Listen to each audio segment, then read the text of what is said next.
Welcome to another week of Eye of the Storm, a Guelph Storm podcast with myself, Ryan Drury, the voice of your Guelph Storm on Rogers TV. And I'm very pleased to be joined by another one of the new additions to this year's team, 85th overall pick by the Guelph Storm in this year's priority selection draft. And he made the team out of camp and is making a big impact on the ice offensively. Illia Shybinskyi. Illia, how are you, man? Good, how are you? I'm doing very well, thanks. It's great to have you on here. It's great to have you in Guelph. The fans are excited, and it's because of the way you're playing right now. I want to ask you first off, how you're finding it playing in the Ontario Hockey League. Obviously, you're a rookie in the league this year. How are you enjoying your time so far with the Guelph organization? I'm enjoying it really good so far. Um, especially OHL is much faster league, the fastest I've ever played with. Also, a lot of physicality. You have to think a lot faster. Everything goes to another level. Obviously, you get drafted, like I mentioned, 85th overall by the Storm. You get drafted out of the Toronto Junior Canadians program. When you found out that you were drafted, obviously that would have been a big moment for yourself and your family. What was that day like? Um, at that day, I was on a plane to Europe, and I found out when I landed there. I was super excited, couldn't speak, just called my family, and like just happiness. I want to talk to you a little bit about your roots. Obviously, I know you were born in Kiev, Ukraine. Tell us a little bit about growing up and kind of for people that maybe aren't familiar, what the hockey culture is like from where you're from. Um, yeah, so I was playing there till I was 7. Then I had to move to another country to play a better level of hockey to produce. So yeah, just kind of different from Canada, of course. It's less more way less physical, and ice is obviously bigger there, so you got more time to make a decision. Here's a lot faster, more physical. You have to compete every time, so Obviously, being Ukrainian, there's a proud soccer, or as they call it over there, football culture. yeah. One of my favorite players, Andriy Shevchenko, of course, the Chelsea legend from Ukraine. What's it like over there in terms of soccer and its popularity? Because I know that it's a huge deal over there. Yeah, that's huge. Shevchenko is a legend. Everybody knows him there. He's got a lot of respect. Obviously, football is way more popular in Ukraine because even in Kiev, we didn't have that much of ice rinks. So, but football, every everybody know how to play soccer. Everybody was watching every game, whoever they follow. So yeah, football is a really big deal there. Obviously, with football being a big deal, I kind of just revealed to you I'm obviously a Chelsea fan. Is there a particular soccer team that you're a big fan of? Are you a supporter of anybody in particular? Yeah, I was usually a fan of Real Madrid. I Okay. know, just since Ronaldo was there, and then it was kind of following him, and I think Manchester City. Yeah, I think it's a big Sit. rival for Chelsea there, right? Well, I don't mind Manchester City. I don't have a Okay, problem with Manchester. I'm more of an Arsenal hater. I don't have time for Arsenal. So I'm glad you didn't say Arsenal. Man okay, City, we're okay with that here. We're okay with yeah. that here. I want to ask you a little bit about growing up, and obviously your family's hugely important in any hockey player's journey. What do you remember best about growing up and first falling in love with the game when you were a little kid? What are some of your earliest hockey memories? Um, Actually, just my grandparents were they were just on a walk, and my grandparents saw the kind of ice ring, and it was my age group doing practices, and they just wanted me to be kind of in any sport, and I've tried a lot of sports, and once I tried that day, tried to practice, it was off ice training. I kind of loved it, the next time they just said like bring skates, helmet, and they were teaching me how to skate, and I just kind of fell in love with it and just couldn't stop.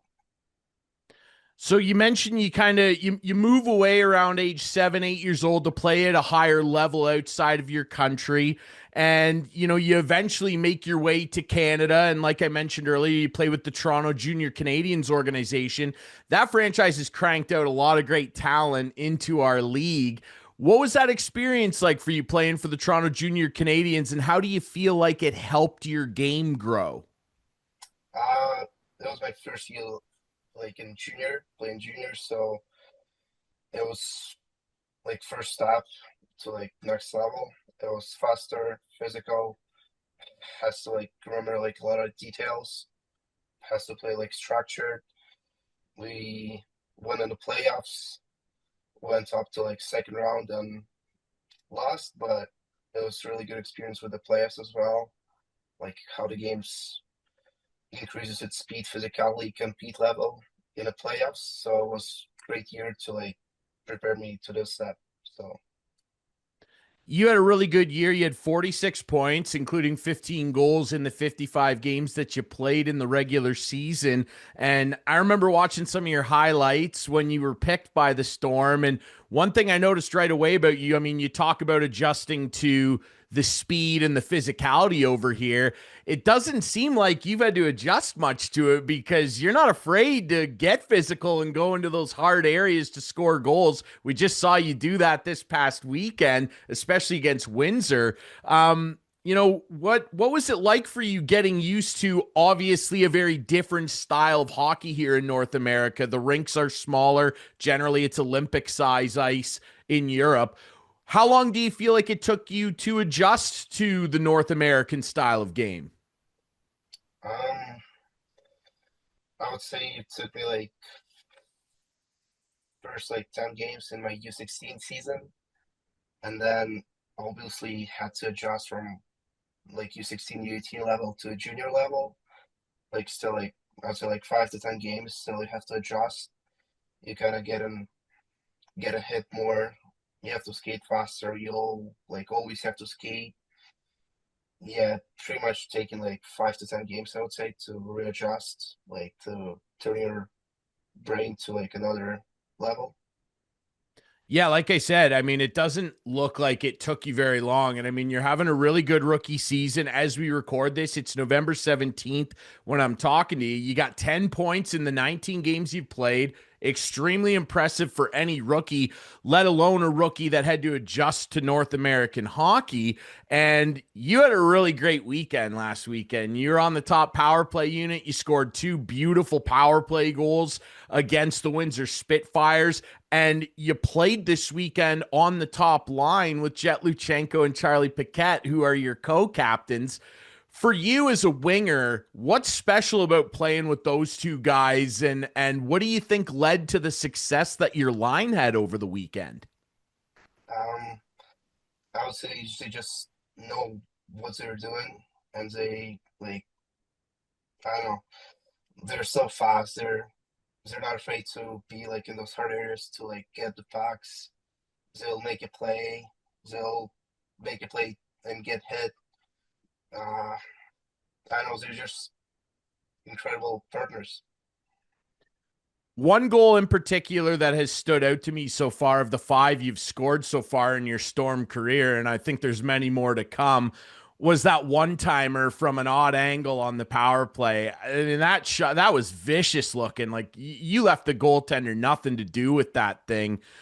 Your shot, like how much did you kind of develop that over the years? How much work do you put into releasing the puck? Because you kind of sent a message to everybody that you got a heck of a release. How much work have you put into that over the years? I've been following a lot of like great shooters over the years and trying to like shoot after practice every time. At least some pucks, just like kind of game station, like don't have to be like perfectly from the slot, but from those off angles, kind of quick releases back into forehand. So I was just like trying to work on it, so every time I can get a shot on net, will be like a high quality shot. So I was trying to just like follow some like guys from NHL, from OHL as well. So just trying to like learn. I want to talk a bit about NHL guys that I would assume probably inspired you along your career so far. And, being from the Ukraine, there's been a number of really good NHL players that have come from your country over the years. I think back to a guy who was a Stanley Cup playoff hero like Ruslan Fedotenko, Alexei Zhitnik, who had a really long career playing with the Sabres, Oleg Tverdovsky, who is as tough as they come, guys like Nikolai Zherdev. I'm sure that you probably watched guys like that in their highlights and were inspired to continue to chase down pro hockey as a dream, right? Yeah, I think one of those was also Pavel Datsyuk. He was playing with the Red Wings, and like that time, Red Wings had like really good team, and I was kind of trying to find highlights from there. I was watching a lot of like Datsyuk plays because he was kind of like a magic on the ice. So I was trying to get some of it. That makes a lot of sense to me. I mean, they called him the Magic Man for a reason. And one thing I noticed on our replays when we were watching your goals back against Windsor over the weekend that is similar to what Datsuk did is it looks like you have a really big, wide blade on your stick. Is that something consciously that you've always tried to do? Have like a bigger blade? Because your blade certainly looks like it's got a little bit more thickness to it. No, I'm using right now just a normal blade, but Okay. like the way they stick handle, the way they like stand on the ice to like protect the puck more. Yeah, I was trying to like follow that suck because he was with the puck, nobody could like take it away from him. And like right now, some new generational players has a like white stance that nobody can they kind of get around them, nobody can stick them, so Yeah, helps a that makes lot. sense. That makes sense for sure. I mean, Datsuk, in terms of keeping the puck, he was one of the best. He would steal the puck from guys. He was elite at that. Would it be safe to say he's probably your favorite NHL player? Yeah, for sure. Yeah, the YouTube reels of that guy are my favorite one is the shootout one where he pulls it Yeah, across. That's the like I still don't know how he did that on like one skate. I have no idea how he pulled that move off. Did you? I'm sure you watched those as a kid and tried to pull them off on the backdoor rink or at practice. Like, was that real popular among guys watching his YouTube stuff? yeah, I would watch it like every night before I go to bed and try to imagine it's me, but it's kind of tough to do. Yeah, he's a pretty special guy, but you're a pretty special kid too. You got a lot of high end skill out there. And what, when you were young playing the game and before, maybe even before you came to North America, was there a moment where you started to maybe realize like you had a little bit more skill and potential than some of your peers you were playing with? Like, was there a moment that stuck out to you where you're like, I could really make a career out of this? Yeah, it was just like I'd say was I was building my confidence with the way I can like skate, shoot, move the puck, make a place. So yeah, it just like started building my confidence and yeah, just gonna keep building it, trying to be best every day. You can't get to this level, the Ontario Hockey League. This is the best junior hockey league in the world, and you're succeeding in it. You can't get to this level, let alone the pro level, without starting to kind of take on those pro habits, eating right, exercising properly. When did that sort of start to come into your repertoire, if you will? When did you start kind of building that into your game and your daily routine, those pro habits? Um, I was kind of told every day by my grandparents, my parents, to like keep building it. As I said, yeah, it's kind of tough to do like as you're a kid, but I know I would say it came to me like around 14, 15 years when I was like, yes, I have to if I want to go as far as I can in a career, like to be a pro, like you have to sacrifice something and like prioritize. So Yeah, you can't eat 17 pieces of pizza like I do in the media room. You got to avoid that stuff. Um, Tell us a little bit about your family. Like, your parents, obviously, you mentioned your grandparents being a big influence on you too. Do you come from like an athletic family? Did your parents play sports? Tell us a little bit about it. Uh, yeah, so my mom was into gymnastic, and Wow. my father was like kind of into diving and swimming. So yeah, they just like wanted me to be like in some sort of sport.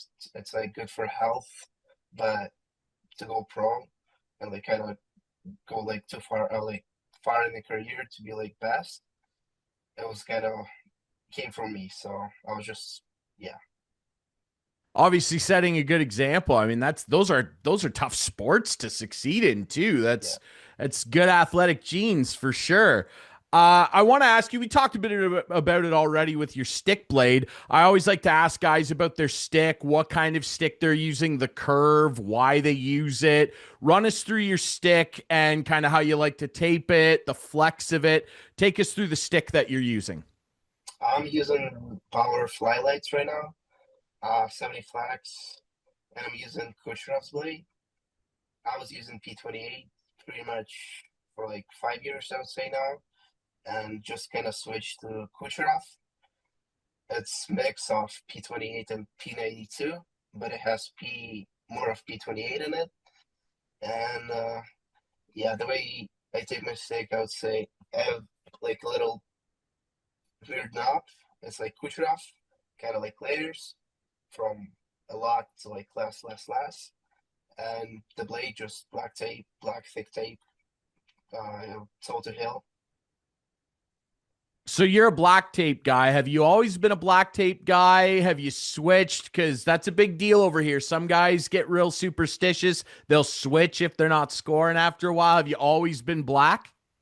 I've been using black for a while now, but sometimes when I just want to try like a white tape, I would put either just like a little bit on the toe to like kind of look cool, but yeah, pretty much just black tape. Okay, I right on. I know that some guys, like I said, they'll switch it. It's like a superstitious thing. If I asked your teammates about you, would any of them describe you as a superstitious guy? Do you have any weird routines that you need to do before the game, or would you say you're a pretty normal cat in the locker room? I don't think if I have any like weird routines, but just like Okay. kind of routine I stick with, just like every time the same. Okay, right on. You put your equipment on the same, that type of thing. That's not Yeah, weird. yeah, I think everybody does that. yeah. What about your skates? What kind of skates are you rocking? Do you prefer your blades really low, high? Like what kind of skates are you rocking? Wearing power flylets as well. Like nothing special, just it's just like black collar. That's it. There you go. Are you a guy that will wear a pair of skates for a while? Do you like to switch them out after a while? I'm sure you're probably not doing the Duncan Keith routine where you're getting a new pair every game or something. Do you generally keep them for a while? Yeah, until they pretty much broke. So every time I was like one pair every like 2 years. So There you go. Yeah, no, that's good.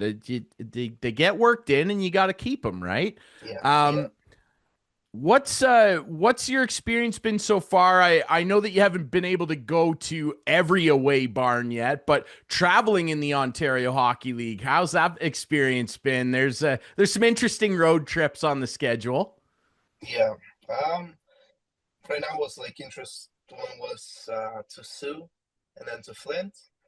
It's like 8 hours, and then 6 hours, and then 4 hours home across the borders every time. So yeah, stay in a hotel with the boys.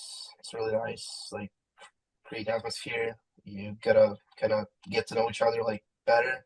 A lot of fun there as well. So The Sioux trip is always the one that kind of gets guys the first year. They're like, "Wow, are we still going? 7 hours? yeah, Okay."